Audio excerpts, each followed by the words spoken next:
दोस्तों, हमारे YouTube channel नियति पीसीएस क्लासेज में आप लोगों का स्वागत है। और अभी जो हम उपस्थित हुए हैं उसका मुख्य पर्पस है साक्षात्कार में जो वर्तमान प्रवृत्ति देखने को मिल रही है उसके संदर्भ में हम लोग बात करेंगे। देखिए, अभी जो प्रश्न पूछे जा रहे हैं उसमें आपको विषय से संबंधित प्रश्न बहुत ज़्यादा पूछा जा रहा है, तो आप लोग विषय पे बहुत अच्छा से सारगर्भित रूप से मेहनत करें। खासकर अप्लाइड पोर्शन वाले विषय के पहलू को जरूर देख लें। जैसे एलएसडब्ल्यू में बहुत सारा अप्लाइड पोर्शन है, महिला से जुड़ा हुआ है, श्रम से जुड़ा हुआ है, तो इन सभी को आप लोग अच्छे से देख लें। इतिहास का क्या महत्व रहा, इतिहास में कौन शासक महान है, उसके प्रयोग क्या क्या रहे, उसके द्वारा किए गए कार्यों को आप लोग अच्छे ढंग से देख सकते हैं। भूगोल में बिहार के भूगोल को भी आप लोगों को देख लेना चाहिए। और फिर इन सभी से प्रश्न आपको अप्लाइड पोर्शन जो भी विषय है आपका, उसका अप्लाइड पोर्शन से, उसके व्यवहारिक पहलू से आपको प्रश्न पूछने की प्रवृत्ति बीपीएससी में बहुत ज़्यादा रह रही है। और दूसरा क्षेत्र है आपको ज्वलंत प्रवृत्ति के जो प्रश्न हैं उसमें खास करके किसान का मुद्दा, किसान आंदोलन से जुड़ा हुआ पहलू हर एक लड़कों से लगभग पूछा जा रहा है, तो इस पर एक संतुलित उत्तर होना चाहिए आपको। जैसे किसान की समस्या से अगर पूछा जाए किसान बिल सही है या गलत है, देखिए वहाँ पर चूँकि आप बिल के संदर्भ में एक एज ए प्रशासक आप कोई स्पष्ट जो है कि उत्तर देने में जो है कि आपको सक्षम नहीं है, क्योंकि एज ए प्रशासक आप बिल के लिए कोई चेंजिंग नहीं कर सकते हैं। और बिल में अगर कुछ कमियां हैं तो यह बोलने का अधिकार एज ए प्रशासक आपको नहीं है। आप किसान हैं तो आप बोल सकते हैं, आप आम जनता हैं तो आप बोल सकते हैं।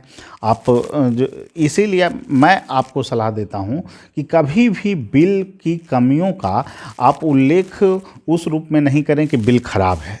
हाँ, आप ये ज़रूर कह सकते हैं कि बिल के संदर्भ में किसानों के पास कुछ आशंकाएं हैं जिसके कारण विरोध हो रहा है। वो आशंकाएं क्या क्या हैं, तो इस संदर्भ में आप जो है कि गिना सकते हैं। पहली आशंका जो है न्यूनतम मूल्य के संदर्भ में है कि वो उनको मिल पाएगा कि नहीं। कॉन्ट्रैक्ट फार्मिंग को लेकर भी आशंकाएं हैं कि बड़ी कंपनियां आएगी तो उनके हितों को सुनिश्चित किया जाएगा या नहीं किया जाएगा, या फिर उस जो है कि कॉन्ट्रैक्ट कृषि के बाद जो है कि बड़ी कंपनियां उनकी ज़मीन को भी हड़प सकती है, ऐसी आशंकाएँ हैं। तो इस संदर्भ में ही आपको उत्तर देना चाहिए। और रही बात, बहुत सारे लोग जॉब से जुड़े हुए हैं, तो जॉब वालों से जो है कि पूछा जा रहा है आपका प्रशासन में क्या रोल हो सकता है। तो देखिए, जो भी लोग जॉब में हैं, जिस प्रवृत्ति का आपको जॉब है उसके अनुसार आपको आंसर देना होगा। मैं एक उदाहरण लेता हूं कि अगर आप जो है कि जॉब कर रहे हैं बैंकिंग सेक्टर में, और बैंकिंग सेक्टर में अगर पूछा जाए आपको कि आप प्रशासन में आकर क्या बेहतर करेंगे, तो उसके लिए एक शब्दावली है टेप। टेप का सामान्य सा अर्थ आप देखिए, TAPE। तो टी से ट्रांसपेरेंसी हो गया, ए से अकाउंटेबिलिटी हो गया, पी से प्लानिंग हो गया, ई से इफेक्टिव हो गया।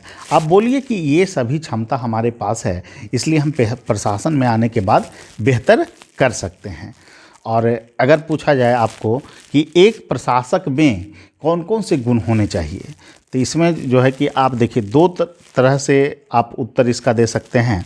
या तो आप डिसीजन मेकिंग को ऊपर रखिए या फिर लीडरशिप को ऊपर रखिए, लेकिन ये दोनों में से ही किसी को आपको ऊपर रखना होगा, क्योंकि आपको में लीडरशिप का गुण होना चाहिए और फिर आपको डिसीजन मेकिंग का गुण होना चाहिए। उसके बाद सारे चीज़, जैसे कि आप अगर उसमें जवाब देते हैं कि सर उत्तरदायी कार्यों के प्रति उत्तरदायी होना चाहिए गुण में, उसमें जो है कि आप बहुत ट्रांसपेरेंसी वाले गुण होने चाहिए, तो ये सभी बाद की चीज़ें हैं। सक्रियता होनी चाहिए, ये सब बाद का है। पहले आपको बताना होगा नेतृत्व होना चाहिए और निर्णय होना चाहिए, निर्णय लेने की क्षमता होनी चाहिए। तो इन सभी पहलू पर बहुत ज़्यादा जोर देने की आवश्यकता है। और इंटरव्यू के दौरान जो है कि कुल अनुभव कीजिए और बेहतर ढंग से आप इंटरव्यू में परफॉर्मेंस करने का कोशिश कीजिए। प्रशासन को कैसा होना चाहिए, अगर हम आपसे सवाल करते हैं तो प्रशासन को कैसा, प्रशासन को स्मार्ट होना चाहिए। स्मार्ट का साफ मीनिंग क्या है? यस से हो गया सिंपल, मतलब सरल होना चाहिए। मोरल होना चाहिए, मतलब नैतिक होना चाहिए प्रशासन को। ए से अकाउंटेबल होना चाहिए, आर से रिस्पॉन्सिबल होना चाहिए, टी से ट्रांसपेरेंसी होना चाहिए प्रशासन में। तो इस तरह से आप शब्दों को अपने आप में जो है कि कुछ ऐसे शब्द क्रिएट कर सकते हैं जिससे कि आप आसानी से इंटरव्यू में जो है कि बोर्ड में आप अपनी अभिव्यक्ति को रख सकते हैं और तथ्यात्मक रूप में रख सकते हैं, जिससे बोर्ड आपसे खुश हो सके। ठीक है, तो सभी लोगों को शुभकामना। इंटरव्यू अगर आप देने जा रहे हैं तो अपने विषय में बहुत अच्छे से मेहनत आप लोग करते रहें। प्रशासनिक चीज़ों से जुड़े हुए प्रश्न में जो है कि किसी तरह का लापरवाही न बरतें और करेंट से जुड़े हुए पहलू को भी देखते रहें।